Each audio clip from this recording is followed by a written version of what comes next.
Most people are trying to make their name invisible to everyone, and some knows about these tricks.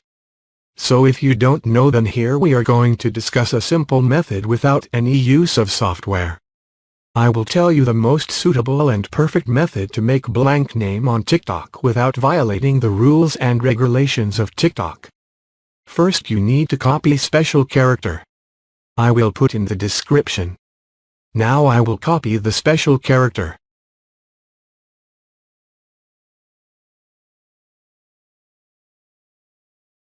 On the profile page, just tap Edit Profile. Once the Edit Profile page is opened, then click on Name.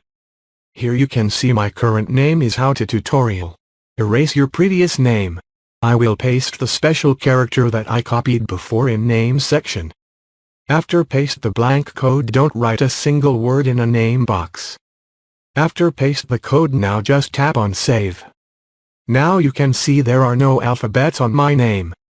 This is a 100% working method. Just copy the blank code carefully and paste it into the name section. All work should be done. In this way, you can also make an invisible TikTok account.